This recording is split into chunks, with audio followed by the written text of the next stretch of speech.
Tromel screen.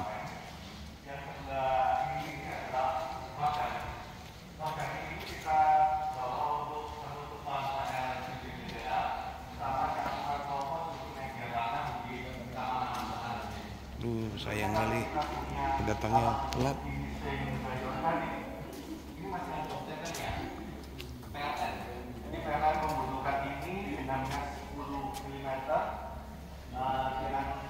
Komposisi di bawah 20% untuk kandungan plastiknya. Jadi ini masih ada plastiknya. Kita menuju input awal Bapak Ibu.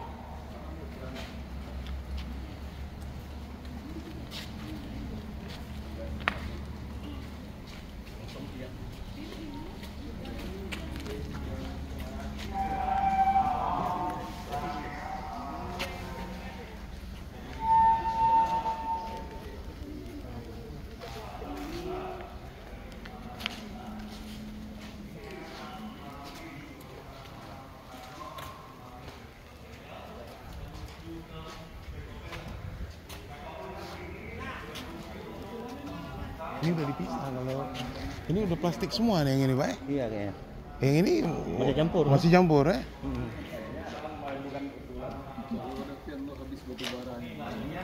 Opener, ketika sampah dari wadahnya atau kantong plastik sudah terbuka, menuju ke tanggung sortir.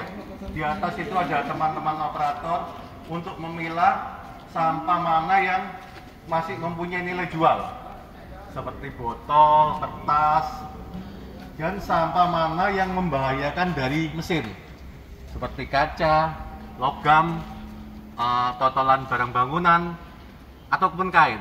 Kain itu berbahaya juga bagi mesin karena dia akan menghambat roda dari pisau, perputaran pisau. Untuk sampah lapak ini kita jual Bapak Ibu, jadi kita hibahkan ke BUMDes Desa Belanrejo. Oh. Jadi untuk sampah lapak ini kita hibahkan ke BUMDes, yang hanya kita jual hanya yang cacahan anorganik.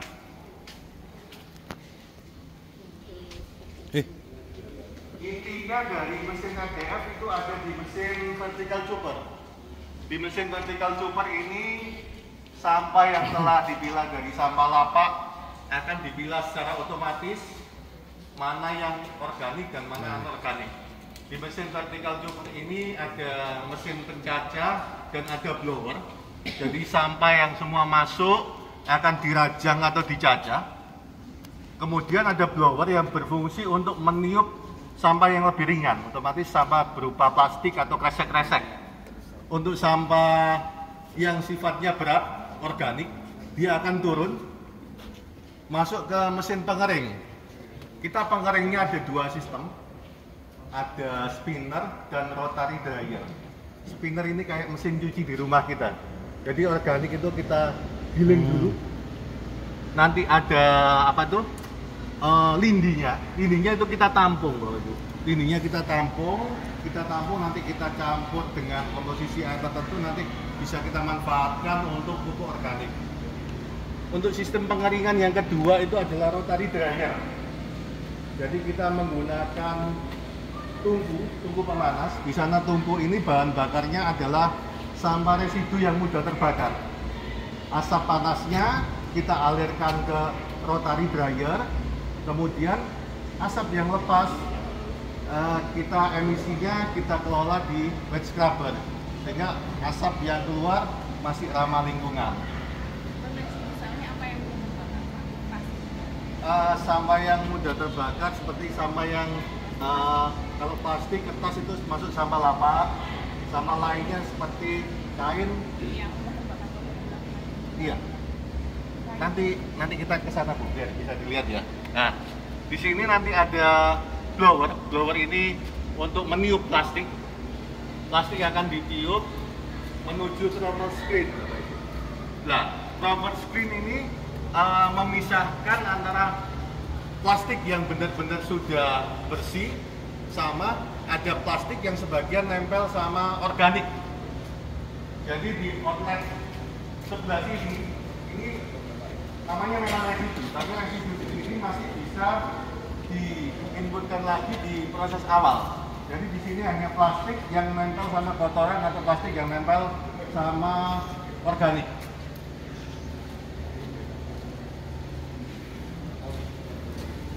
Untuk output selanjutnya ini adalah berupa kacang plastik. Jadi di thermal screen ini selain mengayap, juga di sana ada blower. Blower ini kemudian akan dihubungkan dengan distorter. Distorter ini hanya penghubung aja, penghubung antara sampah yang ditiup menuju crusher. Kalau nggak ada distorter kan otomatis sampahnya yang pasti akan berhamburan. Nah, ini cuma untuk menghubung aja, menghubung dengan crusher. Jadi di crusher ini sampah plastik akan dipotong sesuai dengan ukuran yang dikehendaki sama off-taker. Jadi ukuran kurang lebih 5 cm Bapak Ibu. Jadi untuk spesifikasi dari Semen Indonesia ukuran kurang lebih 5 cm, untuk MC atau kadar air di bawah 30%. Untuk sampah plastik yang keluar dari output ini masih 45 sampai 50% kadar airnya. Jadi kita butuh untuk diangin-anginkan, Pak. Jadi diangin-anginkan kalau musim kering ini 1-2 hari sudah MC-nya sudah di bawah 30%. Nah, ini untuk output yang ketiga ini adalah organik, Bapak Ibu. Memang terlihat masih basah ya. Kalau kita nggak ada 2 sistem pengering, ini malah semakin kayak bubur. Semakin kayak bubur. Jadi ini kekeringannya masih sekitar 50%. Ini uap panas yang keluar dari rotary dryer akan naik melalui cerobong. Di cerobong ada pengendali emisinya berupa wax scrubber. Kita bisa ke luar rangga untuk melihat tentang itu. Berarti ini rotary dryernya yang ini yang hijau. Untuk alat yang ada di semua dari ABB. Tandanya mendukung. Memang komitmen kepala daerah itu diperlukan. Kalau kita nggak ada komitmen dari kepala daerah, kita nggak mungkin kayak gini. Mengolah sampah itu pun kita nggak bisa BEP. BOP pun itu kita masih jauh. Yang utama adalah kita mengurangi jumlah timbulan sampah yang masuk ke TPA. Kalau kita hitung-hitungan bisnis, nggak akan mungkin, Bapak Ibu. Listrik semua, Bapak Ibu. Iya. Jadi ini adalah tungku pembakar. Nah, ini yang tadi Bapak Ibu, ini adalah sampah yang mudah terbakar sebagai bahan bakarnya atau asapnya untuk mengeringkan di rotary dryer. Untuk kebutuhan listrik di TPST Belarejo ini adalah 147 kVA. Untuk setiap bulannya kita kurang lebih antara 10 sampai 11 juta. Untuk tenaga operasional dari mesin ada 12 orang dengan digaji 2 juta per bulannya. Semua di bawah Dinas Lingkungan Hidup, Bapak Ibu. Ini yang jadi PR kami Dinas Lingkungan Hidup.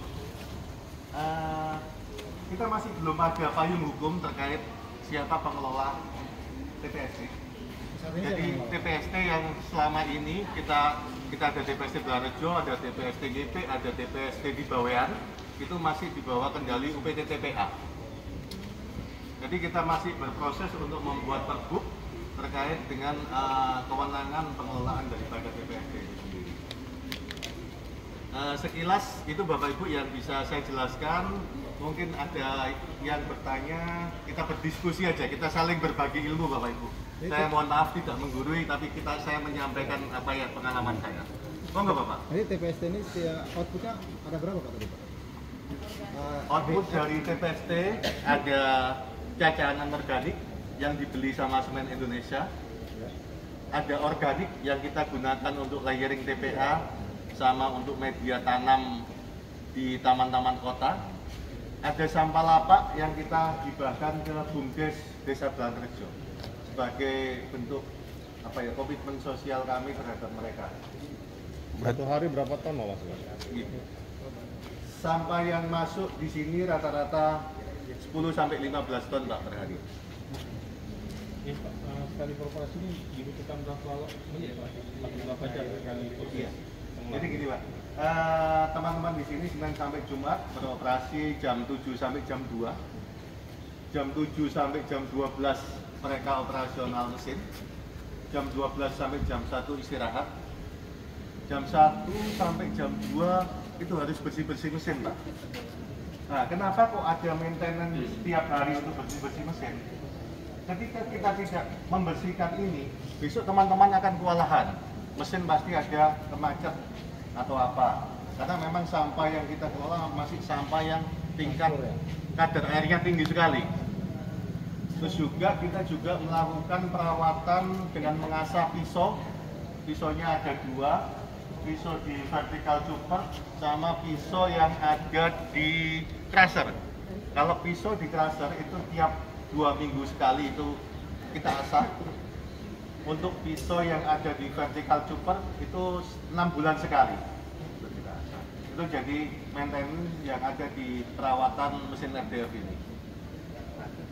Untuk operator-operator yang memakai mesin ini apa ada operator sendiri atau paten sendiri gitu? Iya Bapak Ibu. Jadi untuk teman-teman yang di sini tidak ada diklat khusus.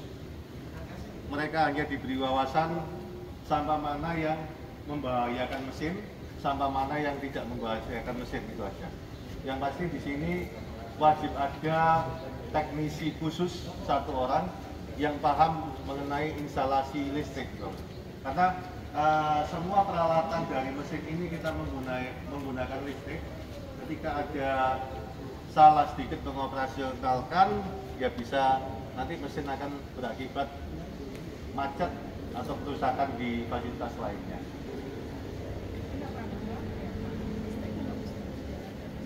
Kalau di sini tidak pernah mati lampu, tapi di sini rawan petir Bapak Ibu. Iya.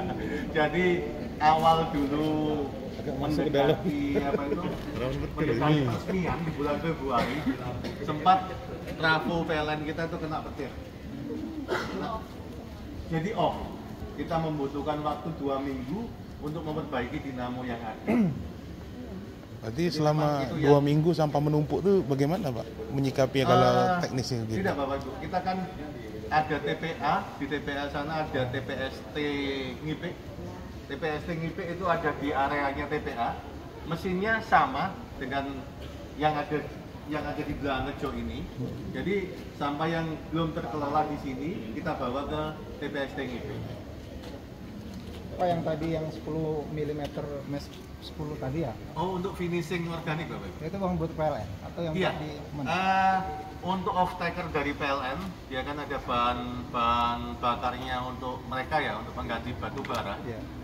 Mereka cenderung menggunakan yang 80% murni organik.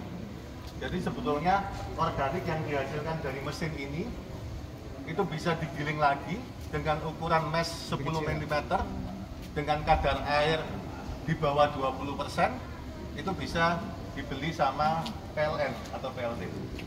Jadi Bapak Ibu ketika nanti merencanakan suatu sistem pengolahannya di tempat masing-masing, yang utama itu adalah tujuan kita mengelola sampah.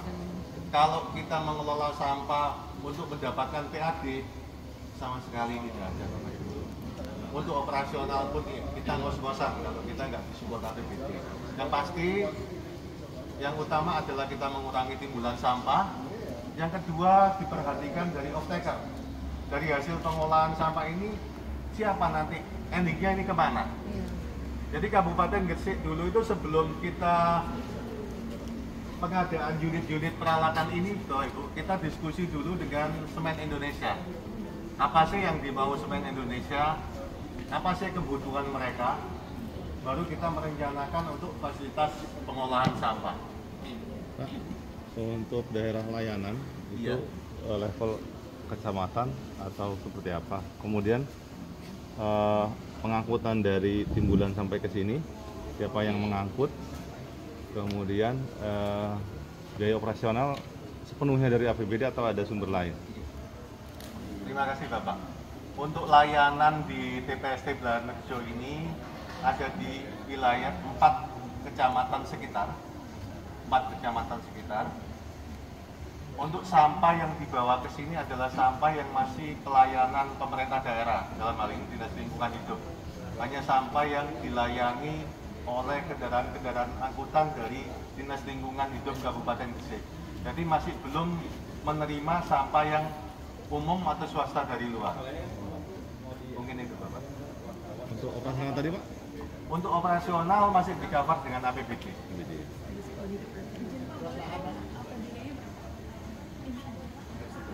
Biaya operasional dalam setahun? ininya Pak. Iya. Jadi bisa nanti dihitung sendiri ya Bapak Ibu. Untuk listrik kita 147 kVA. Itu satu bulannya kurang lebih antara 10 sampai 11 juta. Untuk tenaga kerja di sini ada 12 orang. 12 orang itu per bulannya 2 juta. Ditambah security. Di security ada 3 orang. 3 orang sama gajinya 3 juta. Untuk yang biaya Kemudian gaji security. operasional pengangkutan yang lain-lain itu masuk di kewenangannya bidang kebersihan. Ada 5 kendaraan arm roll yang untuk pengangkutan sehari-hari sampah dari tiap layanan tiap-tiap desa yang ada di kecamatan menuju ke TPSD Belalurejo ini. 15 ton itu maksimal atau ada bisa nambah lagi Pak? Untuk saat ini kita masih 15 ton ini sudah maksimal. Karena kapasitas dari mesin kita sendiri untuk input sampah 2,5 ton per jam dan juga jam kerja. Aktivitas kita kan 7 jam per hari, tapi efektif hanya 5 sampai 6 jam. Yang 1 jam kan untuk kebutuhan maintenance pembersihan peralatan. Jadi Sabtu minggunya gimana itu? kalau Sabtu kan kita setengah hari, untuk sampah yang sebagian Sabtu dan Minggu kita alihkan ke TPST yang ada di TPA NGP. Kalau TPA kita kan buka 7 hari Pak, kita buka 7 hari di TPA itu Senin sampai Minggu, dari TPA nggak ada liburnya, meskipun tanggal merah, Idul Fitri pun kita tetap masuk. Kasihan teman-teman kita yang ada di TPA, termasuk saya. Ya, untuk luas lahan di sini adalah 1,5 hektar Bapak. Mohon doanya juga, kita juga akan mengajukan anggaran ke Kementerian PU. Di sini yang masih terbangun kurang lebih 600 meter persegi, jadi sisanya masih banyak, masih 800 sekian. Masih kita pengajuan anggaran untuk pembangunan mesin pengolahan sampah dengan berbasis FDF juga. Karena kebutuhan dari semen Indonesia untuk FDF yang berupa cacar plastik ini cukup tinggi. Pak tadi kan sampah masuk itu 15 ton ya per hari. Iya, Tadi maksimal 15 ton. 15 ton. Iya. Kemudian hasilnya per jam itu 2,5 ton ya. Iya, input sampah untuk kapasitas mesin input sampahnya 2,5 ton per jam, Pak. Jadi kurang lebihnya sampah di sini antara 10 sampai 15 ton yang masuk. Yang masuk yang keluar menjadi Ya, hasil. untuk hasilnya itu yang organik itu sekitar 45%. Untuk yang cacahan plastik yang dibeli semen itu kisaran 19 sampai 20%. Residu yang tidak bisa dikelola di mesin itu ada 35%. Sisanya sampah lapa yang kita hibahkan ke BUMDes. Yang di belakang Bapak Ibu sekalian ini adalah sampah residu. Itu nanti tetap kami bawa ke TPA.